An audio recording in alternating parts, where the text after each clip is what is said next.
구원의 사랑에 힘입어서 오늘 우리들이 주님 앞에 모였습니다. 이 모임의 이유와 각 성도들의 정체성이 하나님의 사랑에 의하여 우리 마음 안에서 확고하게 자리 잡히게 하시고, 내가 누구인지 아는 것으로 세상을 이길 힘이 생기게 하여 주시옵소서. 예수님 이름으로 기도드리옵나이다. 아멘. 오늘 말씀은 요한복음 10장입니다.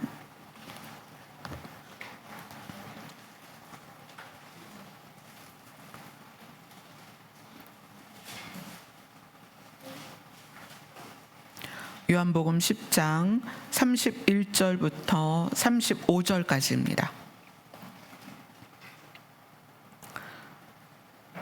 31절부터 35절까지 함께 읽겠습니다. 시작.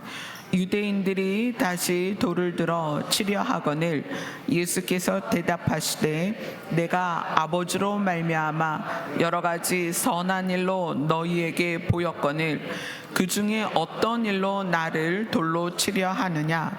유대인들이 대답하되 선한 일로 말미암아 우리가 너를 돌로 치려는 것이 아니라 신성 모독으로 인함이니 내가 사람이 되어 자칭 하나님이라 함이로다.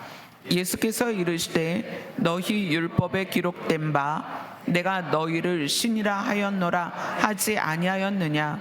성경은 폐하지 못하나니 하나님의 말씀을 받은 사람들을 신이라 하셨거든. 아멘. 거기까지요. 예수님이 오셔서 이제 많은 사역을 하시는데 그 사역의 내용들은 사실 비난받을 만한 내용이 전혀 없었어요. 사역의 내용은 나누고 돌보고 살피고 살리고 치유하는 그런 내용들이었기 때문에 그것으로 인하여 돌을 맞을 만한 일은 없었습니다. 그런데 예수님이 오늘 본문 바로 앞에 뭐라고 이야기를 하냐면 요한복음 10장 29절 30절을 같이 읽겠습니다. 시작. 그들을 주신 내 아버지는 만물보다 크심에 아무도 아버지 손에서 빼앗을 수 없느니라. 나와 아버지는 하나이니라 하신대.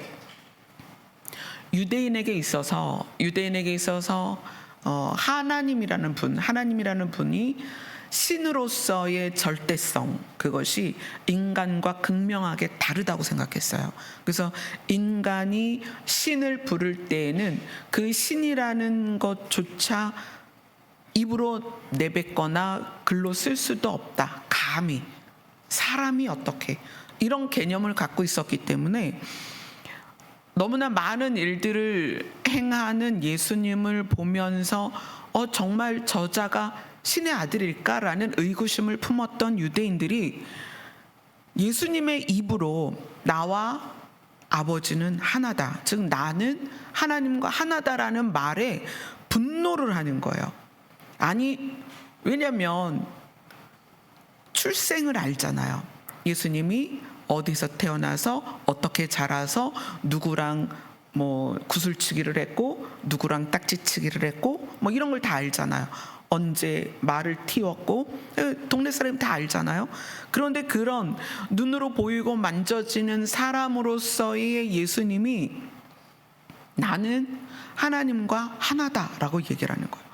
그러니까 여기서 유대인들이 화가 나가지고 돌을 들었습니다. 율법에 의하면 돌을 맞아 죽어야 되는 죄들이 몇 가지가 있어요. 근데 그 중에 하나가 신성 모독입니다. 하나님을 모독했기 때문에 너는 돌을 맞아 죽어야 된다. 그리고 돌을 들어서 치려 합니다. 근데 이때 분위기를 한번 상상해 보세요. 누군가를 하나를 두고 돌로 쳐서 죽이려고 할 때의 분위기, 얼마나 두렵고 무섭고 사납고 그런 분위기였겠어요. 그래서 예수님이 그들을 향해서 말씀하십니다. 내가 아버지로 말미암아 여러 일들을 했는데 그 일들 중에 어떤 일이 내가 돌을 맞을 만한 일이냐라고 물어보세요. 그러니까 유대인들이 그 일 때문이 아니다. 너 지금 하나님을 모독했다라고 얘기를 해요. 그러니까 예수님이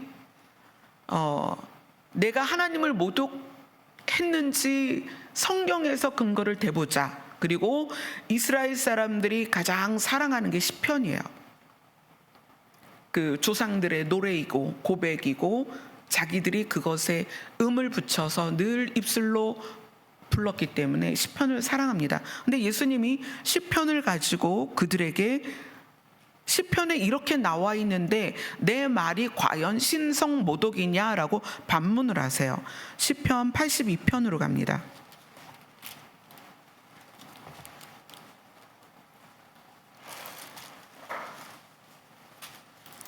시편 82편 6절입니다.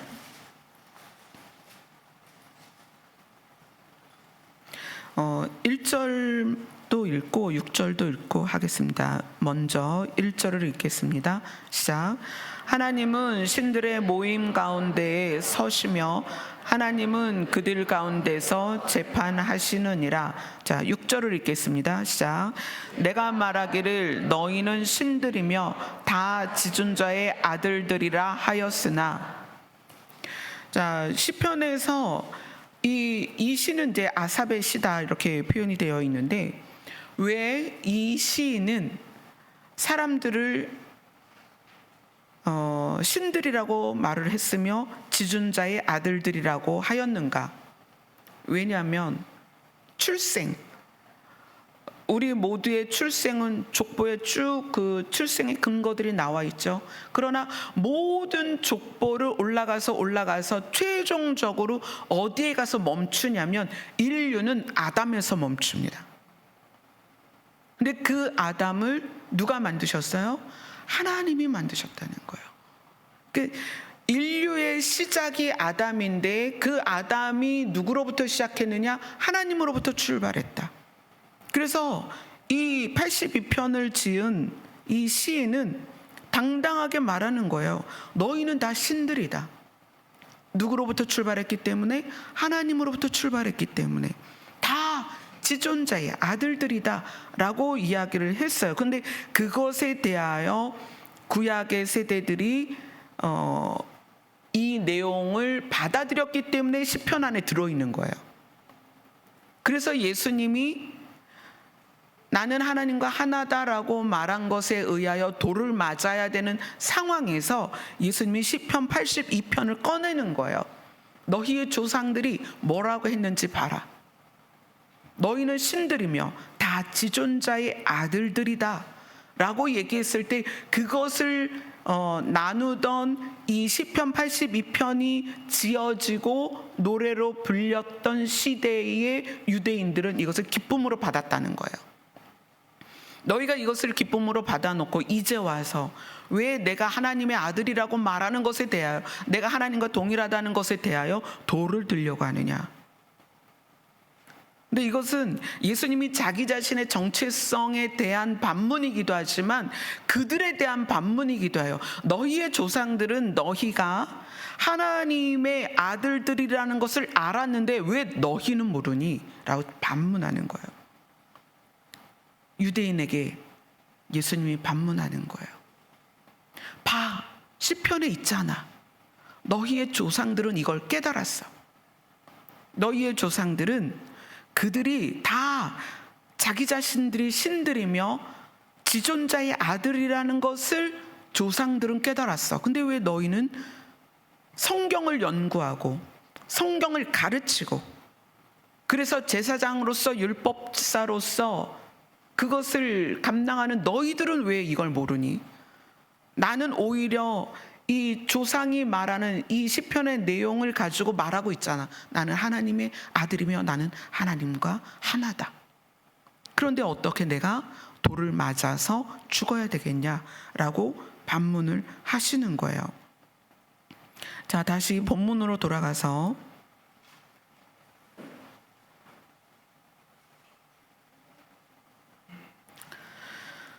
35절입니다. 요한복음 10장 35절.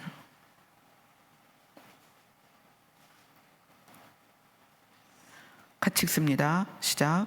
성경은 패하지 못하나니 하나님의 말씀을 받은 사람들을 신이라 하셨거든.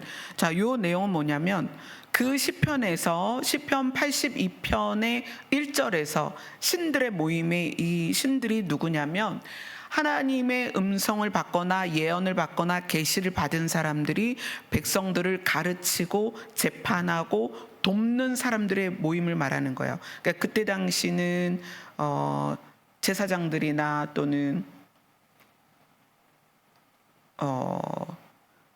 하나님으로부터 명령을 받은 것을 수행하는 사람들이죠. 그들에 대하여 하나님의 말씀을 받은 사람들을 특히 신이다라고 불렀는데, 왜 내가 하나님이 시키는 일을 하고 있는데 신이라고 할 수 없냐라고 이야기를 하는 거예요. 그래서 34절 35절 이 두 구절은 율법을 가르치는 너희도 하나님으로 말미암아 하나님의 말씀을 받은 자들이니까 너희도 신이고, 나는 하나님께서 하라고 한 일을 하고 있으니까 나도 신이다 라는 보편적 신에 대한 이야기를 하는 거예요. 예수님 자기 자신은 진짜 하나님의 아들입니다. 진짜 신이에요. 그래서 예수님에 대해서 뭐라고 말씀하시죠? 창조 때 태초에 계셨다 이렇게 얘기해요. 그러나 지금 34절 35절에서 말하는 신은 우리를 향한 보편적인 신을 말하는 거예요. 너희도 다 신이다. 그런데 특히 하나님의 말씀을 받은 사람들을 구약에서 신이라 했으니까 예수님 앞에 있는 율법사들, 너도 하나님의 말씀을 가르치고 있잖아. 너희도 신이야. 지금 우리도 마찬가지예요. 하나님의 말씀을 받았고 하나님의 말씀을 나누고 하나님의 말씀을 묵상하는 우리도 마찬가지로 신이라는 거예요. 이거는 이제 보편적인 시편을 가지고 신이라는 것을 증명한 거지만, 이거를 조금 더 깊이 들어가면 요한복음 1장으로 갑니다.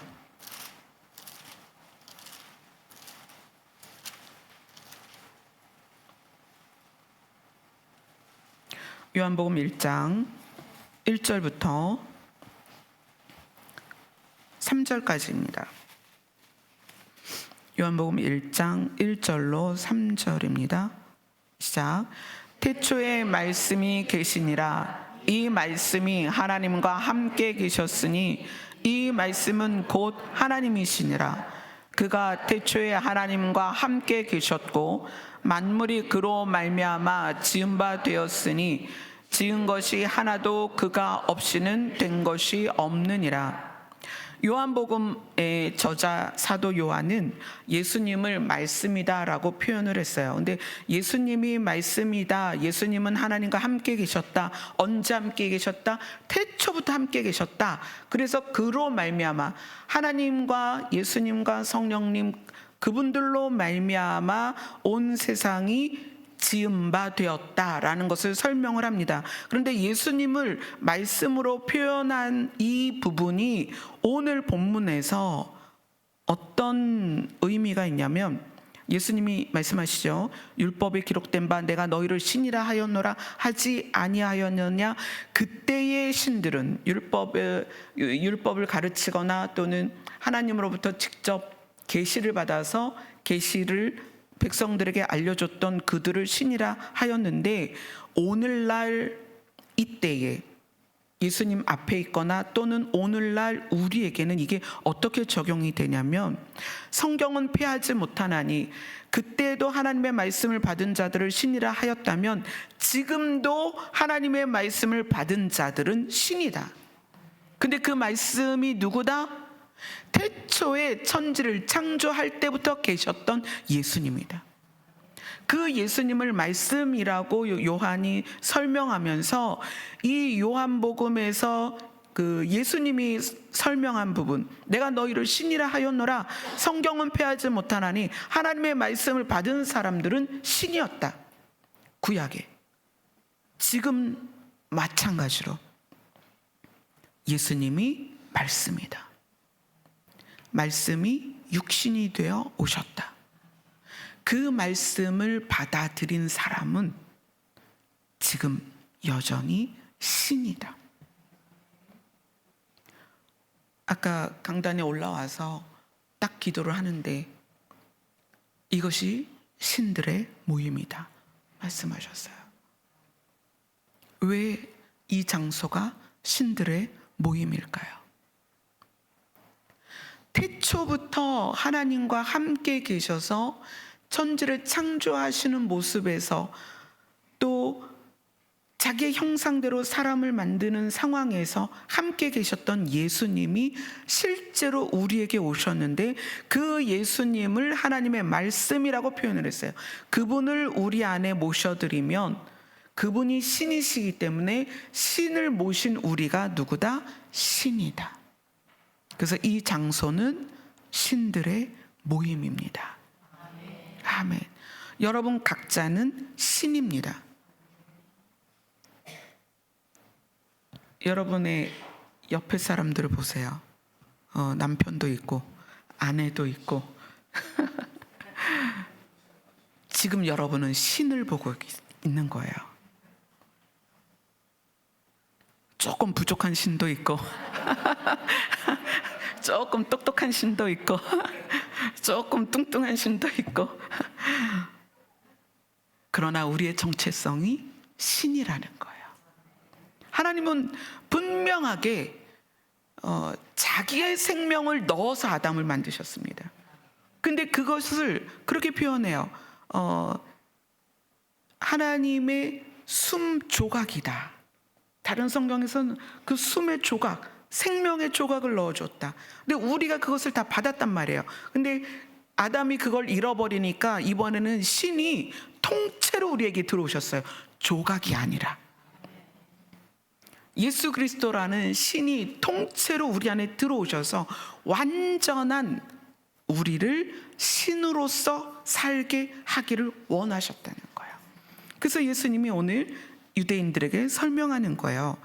구약에서 시편 82편에 나와 있는 신들은 하나님으로부터 예언과 계시를 받고 율법을 가르치던 자들이었고 지금의 신은 누구냐면 하나님의 말씀을 받은 자들이다.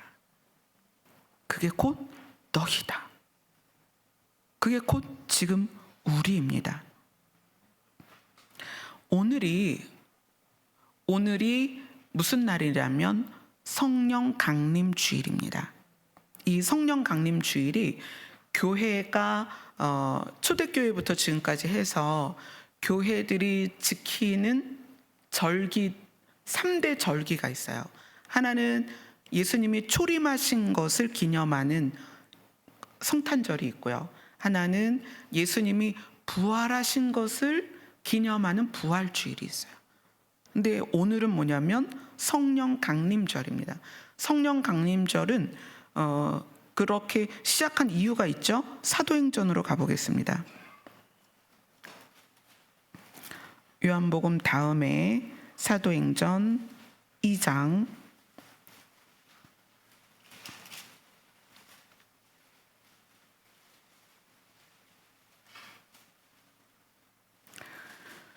사도행전 2장 1절로 4절입니다.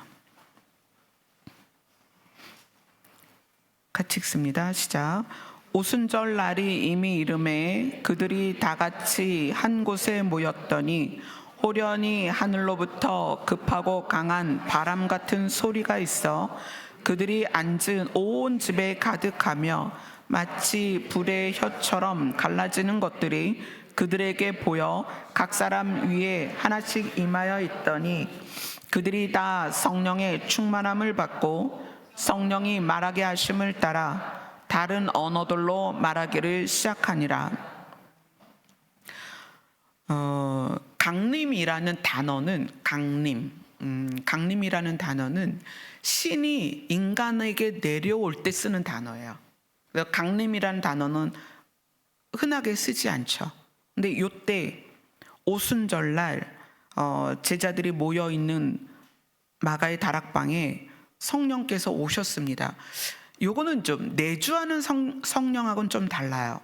자, 우리가 하나님을 믿으면 그래서 신이 믿어지고 예수님을 마음에 모시면 양심이 회복된다고 그랬죠. 잃어버렸던 양심이 회복이 됩니다. 그 예수님을 믿으면서 하나님의 영이 내 안에, 예수님의 영이 내 안에 계세요.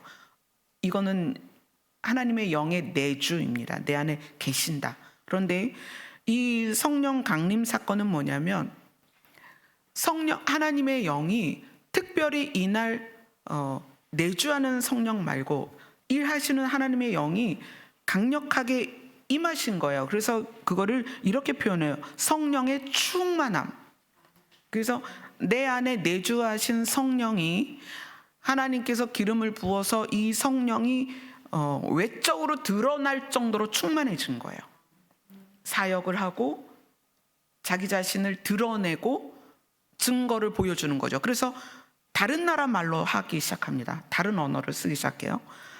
그래서 그 사도들이 성령의 충만함을 받고 나서 사역을 시작을 합니다. 예수님이 그렇게 되기까지는 사역하지 말고 기다려라 그랬죠. 그래서 이 성령 강림절은 어떤 의미가 있냐면 이제 오순절날 성령이 충만함을 받았다 이렇게 얘기를 하는데, 이 오순절은 뭐냐면 구약의 77절입니다. 구약에서도 3대 절기가 있어요. 그 중에 하나가 77절인데 77절은 어떤 절기냐면 지금 우리 여기 교회에서 조금만 나가면 보리밭이 있어요. 보리가 아주 노랗게 익었거든요. 그래서 그 보리가 노랗게 익고 지금 이제 벼를 또 모내기 했죠. 모를 이제 모내기 해서 요만요만한데 벼를 지금 먹을 수 없는 이 시기에 보리를 거두어서 보리를 먹습니다. 옛날에는 그랬죠. 그래서 지금 보리가 노랗게 익었어요. 근데 이때에도 보리를 먼저 추수를 했거든요. 그래서 초실절에 보리를 먼저 추수해서 하나님께 드리고 50일이 지나면 77절이 돼요.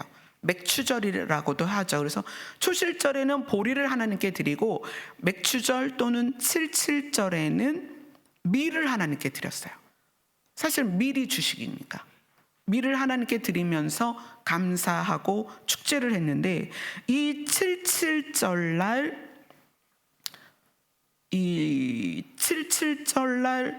성령이 오신 거예요. 이게 무슨 의미가 있느냐? 민수기로 갑니다. 그리고 77절과 성령 강림절은 굉장히 연관성이 깊어요. 민수기 28장으로 갑니다.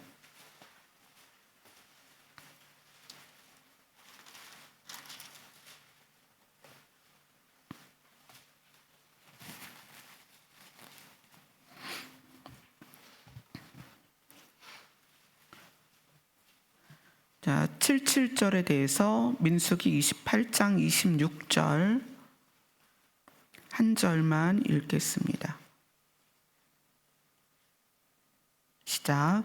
77절 처음 익은 열매를 드리는 날에 너희가 여호와께 새 소재를 드릴 때에도 성회로 모일 것이요 아무 일도 하지 말 것이며, 보리를 하나님께 드리고 50일이 지나서 밀을 하나님께 드리는, 처음 익은 밀을 하나님께 드리는 날 너희는 성회로 모여라. 이거는 거룩한 모임을 가져라, 이 표현이에요.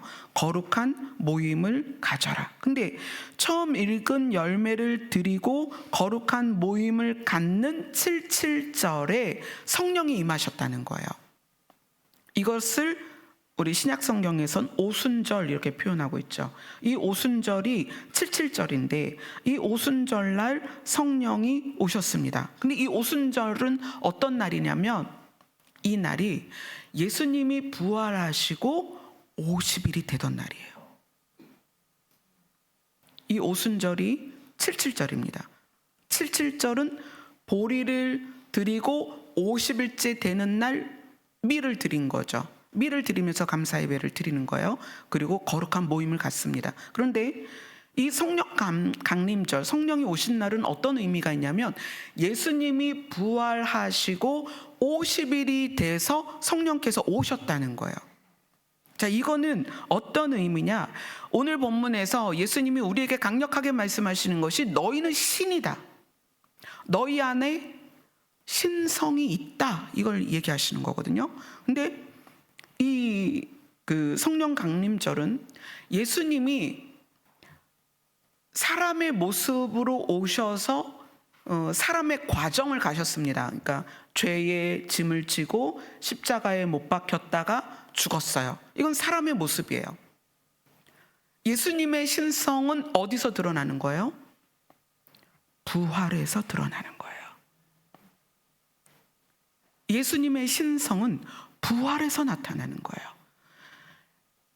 죄 때문에 십자가를 지고 그 다음에 못 박히고 피 흘리고 못 박히고 창에 찔리니까 물과 피가 다 쏟아지죠. 그러다 보니까 죽어버렸어. 이 죽어버린 것까지, 그래서 무덤에 들어간 것까지는 뭐의 속성이다? 사람의 속성이다. 그리고 끝났다면 우리는 성경을 덮어야 돼요. 읽을 필요가 없어요. 여러분의 귀한 시간을 여기서 보낼 필요가 없어요. 이곳은 거룩한 모임도 아닐 것입니다. 그런데 예수님에게서의 신성이 나타난 거예요. 그분이 신이었구나. 그게 어디서 드러났어요? 부활에서 드러났다는 거예요. 부활. 그래서 그 부활하신 예수님이 부활하신 시점에서 50일이 된 날, 그 오순절날 예수님의 사도들에게 하나님의 영이 임해서 그들 안에 내주됐던 성령이 충만해진 거예요. 얼마나 충만해졌냐면 그들의 안에 신이 계셨다는 것이 겉으로 드러날 만큼, 그래서 언어의 영역이 사라지는 거예요. 그들이 날 때부터 유대인이었는데 다른 나라 말을 하는 거예요. 경계가 사라진 거예요. 언어의 경계가 사라진 거예요. 언어의 경계가 사라진다는 게 뭘까요? 신성이라는 거예요. 그게. 태초의 아담은 하나님과 말이 통했어요. 그죠? 하나님은 전 세계 언어를 다 알아듣습니다. 그죠? 80억 인구가 있는데 다 영어를 쓰나요? 다 한국말 쓰나요? 아니잖아요. 다 제각기 자기 나라 말을 하는데 하나님 다 알아들으신단 말이에요. 언어의 경계를 뛰어넘는 게 신성입니다. 그 다음에 사망에서 그 사망의 힘에 져서 그 사망 안에 눌려 있으면 그건 인간이에요. 그러나 사망을 이기고 그 자리에서 일어난다면 그건 신성입니다. 그러니까 예수님은 신성을 회복한 거예요. 봐라, 내가 신이다. 그렇게 선포하시고 50일이 지나서 오순절날 하나님은 사람들에게 성령을 부으세요. 그리고 어떻게 하시는 거예요? 봐라, 너희가 신이다. 언어의 경계를 허뭅니다. 너희가 신이다. 그래서 그 이후 사도행전 그 사건 이후로 믿는 사람들이 폭발적으로 늘어납니다. 그리고 어떻게 했을까요? 77절에서 말씀하신 것처럼 처음 익은 열매를 드리고 너희는 거룩한 모임을 가져라, 그런 것처럼 제자들, 사도들에게 성령이 강하게 임하셔서 성령이 충만해져서 신성을 드러내고 인간의 영역이 아니라 신의 영역으로 갔을 때 그들이 모임을 갖기 시작합니다. 그게 뭐죠? 교회라는 거예요. 신들의 모임입니다. 거룩한 모임인 거예요. 그렇게 해서 교회가 시작이 됐습니다. 그래서 이 성령 강림절하고 오순절하고는 굉장히 연관이 있어요. 굉장히 이거는 귀한 거죠. 자, 그러면 예수님의 신성은 부활에서 멈추지 않습니다. 또 뭐가 있죠? 승천하셨죠. 자, 무덤에서 나오신 상태로 그대로 계시지 않았습니다. 왜냐하면 무덤에서 나온 건 우리가 성경에서 나사로도 봤잖아요. 그죠? 나사로가 나흘이 되어서 부패해서 썩은 냄새가 나는데도 그 배를 동이고 그 옛날에 미라처럼 배를 동이고 있었는데도 그가 살아났단 말이에요. 그러면 예수님이 무덤에서 부활하신 것과 나사로의 차이가 있어야 되죠. 그죠? 그러면 예수님은 한 차원 더 신성을 우리에게 드러내셔야 되는 거예요. 그게 뭐예요? 승천이라는 거예요. 그것도 야밤에 예수님이 아무도 모르게 샥 하늘로 날아가셨어요? 아니잖아요. 대낮에 제자들이 보는 앞에서 올라가셨어요. 하늘로 드러내셨다는 거예요. 봐라, 내가 신이다. 그러면 이제 우리도 그렇게 돼야 될 거 아니에요. 그죠? 우리도 예수님처럼, 예수님이 내가 길이다, 나 따라와라 했으니까 예수님 따라가야 될 거 아니에요. 우리가 예수님처럼 사망을 이기고 예수님처럼 하늘로 올라가야 되잖아요. 그 사건이 뭐예요? 휴거라는 거예요. 천사의 나팔 소리와 호령 소리가 날 때 내가 너희를 지구 사방에서 어떻게 하겠다? 끌어올리겠다. 그 사건이 반드시 있을 것입니다. 왜냐하면 예수님은 그 77절에서 보리를 드리고 그 다음에 밀을 드린 것처럼 예수님이 먼저 모든 일을 하시고 그 다음에 그 일을 똑같이 우리가 하는 거예요. 그래서 예수님이 부활하시고 신성을 드러내신 것처럼 우리에게는 하나님의 영이 들어와서 아담은 하나님이 영을 넣었을 때 생명이 된 것처럼 우리는 하나님의 영이 들어와서 뭐가 됐어요? 영생하는 새 생명을 소유한 자, 거듭난 자가 된 거죠. 그 다음에 예수님이 신성으로서 하늘에 승천하신 것처럼 우리도 어떻게 된다? 들어 올려진다. 그 성경에 나와 있으니까 말씀드리는 거예요. 우리는 그 시나리오 안에 있습니다. 그 일은 반드시 그대로 진행이 될 것입니다. 그래서 오늘이 성령 강림절이면서 이 내용을 나눌 수 있는 게 너무 감사해요. 어떻게 이 내용이 이렇게 딱 맞았는지 모르겠어요. 오늘 제목이 새 창조와 신들의 연합이에요. 근데 이 새 창조와 신들의 연합이라는 제목을 수주 전에 주셔서 이 제목부터 써놓고 이제 내용을 묵상하는데, 오늘 저는 이제 아침에 일찍 와서 일주일 묵상한 거를 오늘 정리하거든요. 근데 이 정리하면서 이 77절과 성령 강림절에 대한 거를 연결해서 풀어주시는데 너무 놀라운 거예요. 이 성경의 내용은 반박을 할 수가 없어요. 모든 것이 연결돼 있고 잘 수놓은 것처럼, 잘 짜여진 배처럼 어떤 것 하나, 실오라기 하나 빠진 곳이 없어요. 그래서 이 말씀이 우리에게 더 소망이 되는 것이 우리의 정체성. 우리는 신들이다. 그러면 예수님이 승천하신 것처럼 우리도 들려 올라갈 것이다 라는 소망과 기대가 생기는 거죠. 자, 로마서로 갑니다.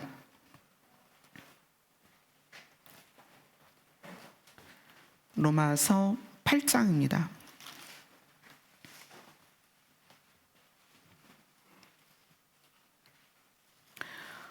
이제 우리가 읽은 이 내용들, 나눈 내용들, 새 창조에 대한 내용들을 다 우리가 이제 알게 되었습니다.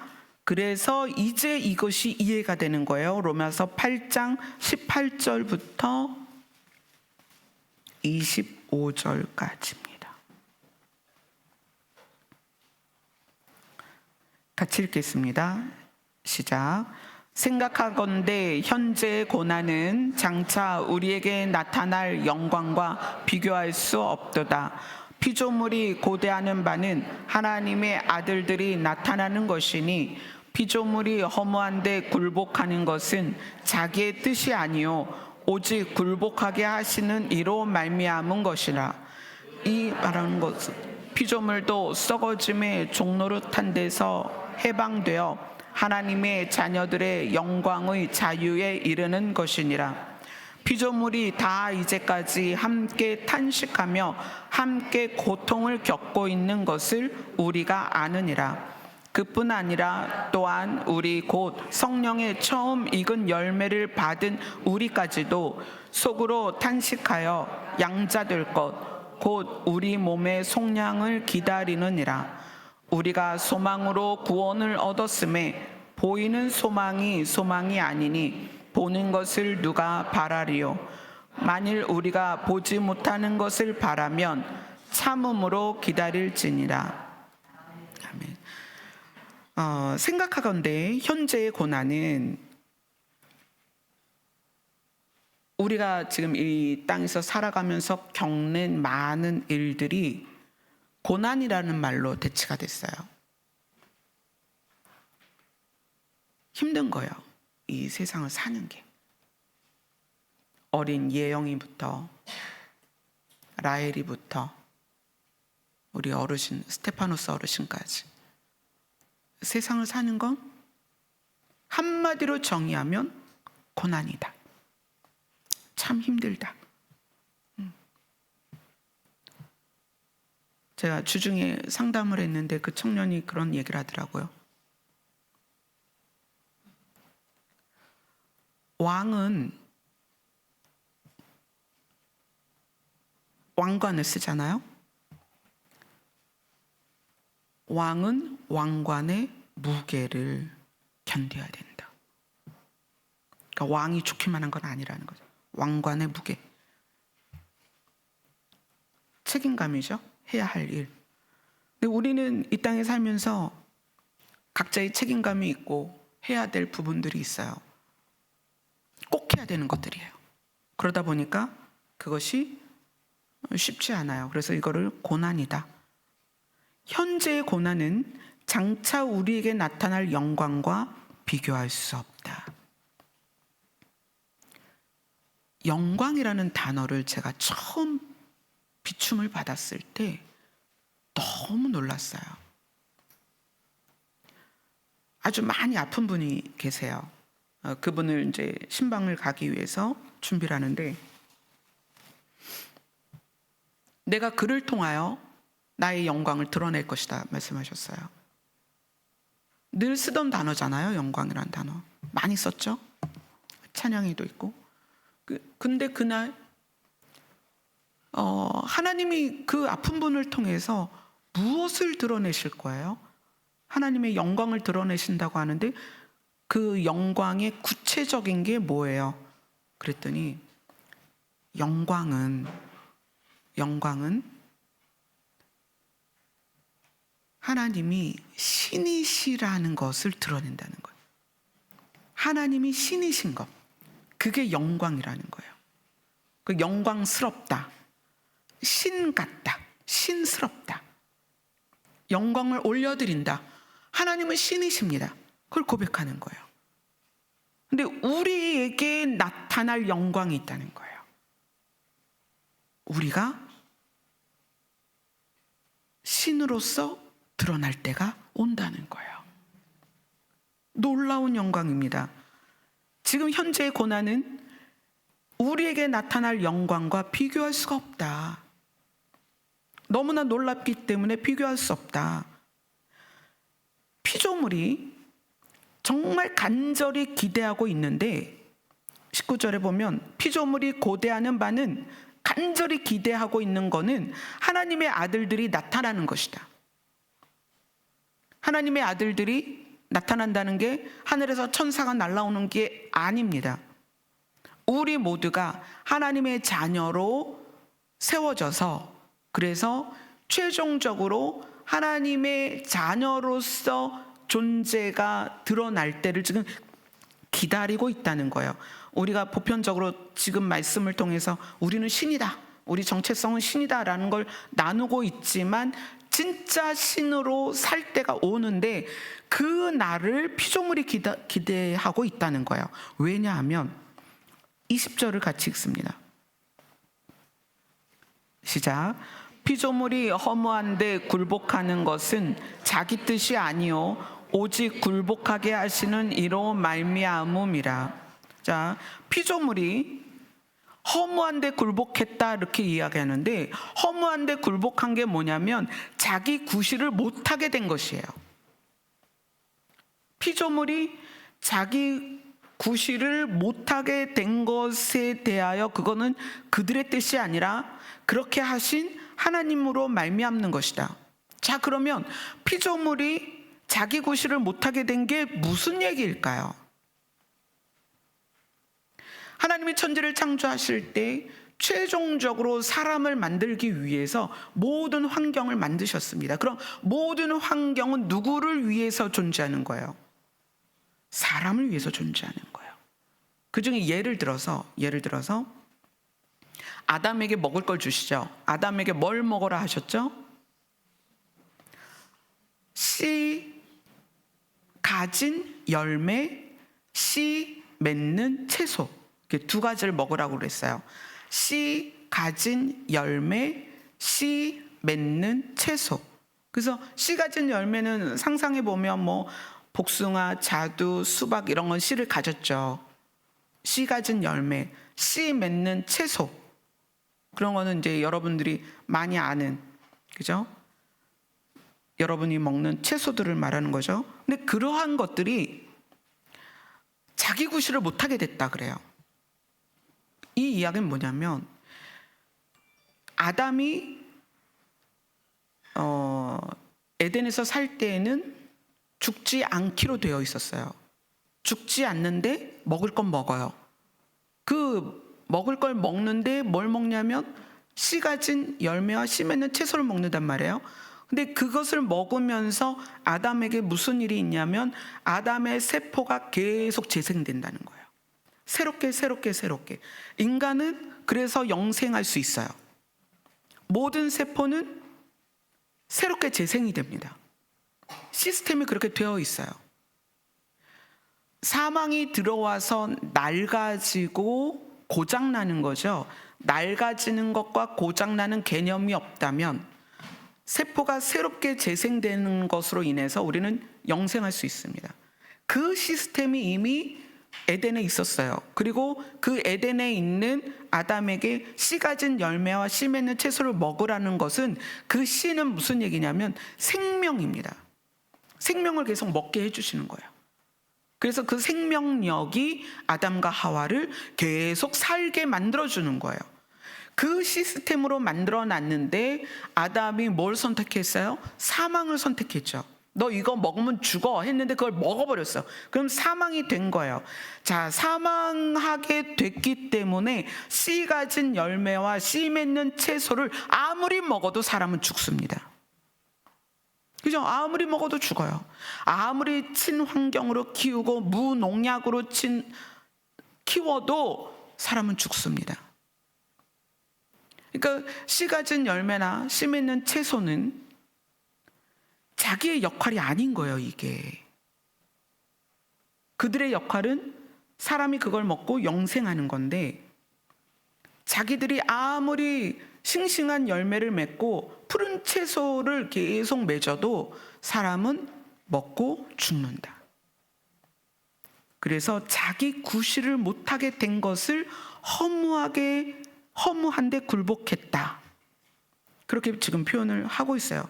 그래서 이 피조물들이 21절에 보면 그 피조물들이 바라는 것은 피조물도 썩어짐의 종로로 하는 데서 해방돼서 사람 때문에 자기들도 썩어지잖아요. 나무도 결국 죽고, 그죠? 풀도 시들고, 꽃도 시들고, 열매도 잘 익었다가 떨어지면 썩어서 죽고, 자기들도 썩어지는 그 썩어짐의 종노릇을 하는 데에서 이제는 해방됐으면 좋겠다. 누구처럼? 하나님의 자녀들이 하나님의 영광의 자유에 이르는 것처럼 우리도 다시 그렇게 됐으면 좋겠다라고 피조물들도 지금 기다리고 있다는 거예요. 22절을 같이 읽습니다. 시작. 피조물이 다 이제까지 함께 탄식하며 함께 고통을 겪고 있는 것을 우리가 아느니라. 식물만이 아니라 동물들까지도 산과 들판과 모든 것들이 우리와 함께 고통을 겪고 있다는 거예요. 그래서 23절에 보면 성령의 처음 익은 열매를 받은, 그 성령의 처음 익은 열매가 예수님이죠. 예수님에게 성령이 임해서 신성이 회복된 것처럼 우리도 이제 성령이 임했습니다. 그리고 그 예수님을 우리가 받아들였기 때문에 이제 우리가 우리 몸이 구원받는 날, 완전한 신성을 회복하는 날을 우리도 기다리고 피조물들도 기다린다는 거예요. 그래서 어떻게 기다리자? 참음으로 기다리자. 인내하며 기다리자. 고생 가운데, 고난 가운데 있지만 기다리자. 그날이 올 것이다. 영광의 그날이 올 것이다 라고 이야기를 하는 거예요. 그러면 이 피조물이 자기의 구실을 회복하는 장면이 나옵니다. 정말 놀라운 장면이죠. 그래서 이것이 새 창조와 연결이 되는 거예요. 계시록 22장입니다. 요한계시록 22장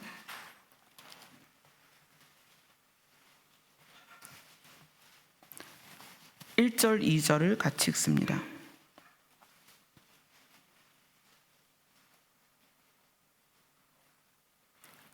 시작.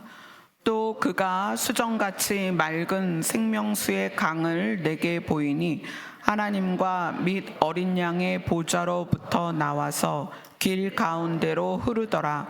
강 좌우에 생명나무가 있어 12가지 열매를 맺되 달마다 그 열매를 맺고 그 나무 잎사귀들은 만국을 치료하기 위하여 있더라. 모든 피조물들이, 하나님께서 창조한 모든 피조물들이 하나님의 영을 받은 우리들처럼 신성을 회복하길 바라는 거예요. 그래서 그렇게 회복된 것이 물은 이제 생명수다. 지금 우리가 먹는 물은 컵에다 받아놓고 며칠만 지나면 오염이 되고 썩잖아요. 그런데 우리가 가는 그 새 창조에 있는 물은 생명수다라고 표현을 해요. 그리고 강 좌우에 생명나무가 있다. 그 나무에 12가지 열매가 열린다. 그리고 그 열매와 나무 잎사귀들이 무엇을 한다? 만국을 치료하기 위하여 있더라. 자기의 원래 해야 할 일을 회복한다는 거예요. 허무한 데 굴복했던, 그래서 우리와 함께 썩어지고 죽어가던 그들이 새 창조에 들어가면 자기들의 역할을 회복하는 거예요.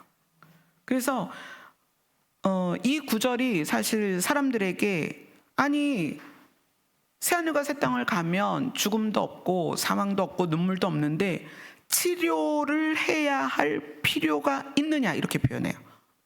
그죠? 그런 의미는 들 수 있죠. 근데 여기서의 치료는, 우리 성경은 치료라고 표현했지만 다른 성경은 치유라고 말해요. 치료는 고장나고 상처나고 병든 거를 고쳐주는 거예요. 그런데 치유는 뭐냐면 심리적이고 정신적인 것을 안정시키는 데에 치유라는 말을 써요. 그래서 뭐 치유하는 힘이 있다, 뭐 이렇게 이야기하는 거는 12가지 열매를 맺는 그 나무가 자기가 해야 할 일을 회복하고, 그래서 자기의 본분을 하는 거죠. 자기의 일을 회복하는데 그 회복한 자기의 능력이 뭐냐면 치유의 능력인 거예요. 그래서 그 새하늘과 새 땅에 있는 사람들이 생명나무의 열매를 먹으면 마음과 정신이 안정이 되고 더 평안해져. 그러니까 이게 불안정해서 안정이 된다가 아니라 안정된 상태로 계속 지낼 수 있게 해주는 거예요. 그래서 치료가 아니라 사실 이거는 치유라고 번역을 하는 게 훨씬 좋습니다. 그래서 하나님의 새 창조는 모든 것이 회복된 나라입니다. 신성을 회복하고 각자의 역할을 회복하고 하나님과 우리와의 관계도 완전히 회복된 나라가 새 창조의 나라라는 거예요. 아멘. 우리가 그러한 결론에 대하여 또는 내 정체성에 대하여 알고 있다면 이 땅의 고난에 대해서 어떻게 하자? 참음으로 기다리자. 그날이 올 것이기 때문에. 아멘. 예수님이 부활하신 것처럼 우리에게는 하나님의 영이 임해서 예수님과 우리가 신성을 회복했어요. 예수님이 승천하신 것으로 신성을 드러냈다면 우리도 하늘로 올려지는 것으로 신성을 드러낼 것입니다. 그런데 그러한 예수님과 하나님과 우리가 모이는 것을 무엇이라고 하느냐? 신들의 연합이다 라고 표현하는 거예요. 지금 이곳은 보편적인 신들의 모임입니다. 그런데 이것을 그대로 신들의 연합까지 갈 수 있느냐? 그건 장담하지 못해요. 왜냐하면 우리 스스로 하나님을 버릴 수도 있고, 우리 스스로 하나님이 싫어질 수도 있고, 우리 스스로 하나님을 떠날 수도 있기 때문이에요. 하나님은 절대로 우리를 버리지 않습니다. 하나님이 버리시는 것이 아니라 우리가 우리 발로 하나님을 떠난다는 얘기예요. 우리 여기에 모여서 오늘 모임을 갖는 이 신들의 모임에 속한 우리가 하나님을 떠나지만 않는다면 새하늘과 새 땅, 새 창조에 속한 그곳에서 완전한 신들의 연합을 하게 될 것입니다. 아멘. 기도하겠습니다.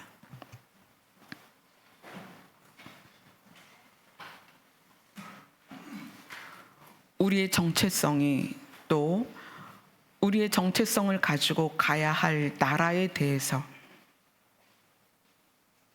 더 깊이 인식하게 하여 주시옵소서. 그래서 이 고난의 때를 참음으로 견디고 기다려서 모든 피조물과 함께 완전한 신성을 누리는 새 창조의 땅으로 들어가게 하여 주시옵소서. 예수님 이름으로 기도드리옵나이다. 아멘. 하늘의 문을 여소서 아버지 앞에 영광 올려드리겠습니다.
어느 때보다도 여러분들이 이제는 주의 이름을 부르셔야 됩니다.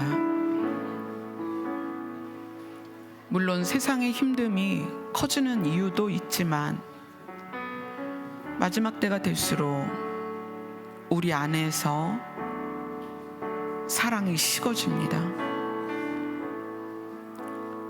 우리 안에 사랑에 불을 붙이려면 근원의 사랑으로 가야 됩니다. 이 사랑이 단순히 사람을 좋아하고 사람으로 인한 기쁨을 얻는 그런 사랑이 아닙니다. 신의 속성이에요. 사랑은 신의 속성입니다. 사랑이 식어진다는 것, 이 마지막 때에 사랑이 식어진다는 것은 사람 안에 넣어주신 신의 속성이 사라지고 있다는 거예요. 그러면 그 신의 속성을 어떻게 회복할 것이냐? 하나님의 이름을 부르는 것밖에는 방법이 없습니다. 그래서 우리 교회가 기도 시간을 여러분에게 드리는 거예요.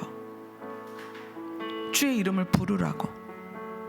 여러분 안에 있는 하나님의 속성, 여러분 안에 있는 신의 속성. 그래서 예수님이 오늘 우리에게 말씀하시는 거예요. 너희가 신이다.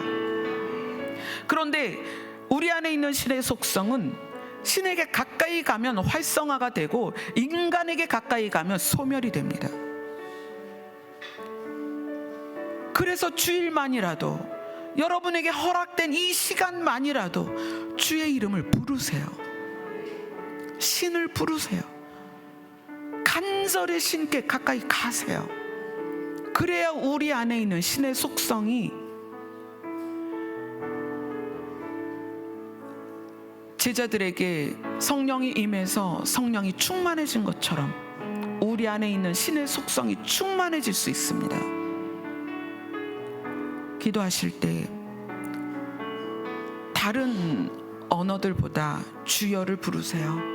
그 주여라는 한마디 안에 이 고난을 이길 힘도 주실 것이고 세상을 이길 신의 속성도 하나님께서 충만케 하실 것입니다.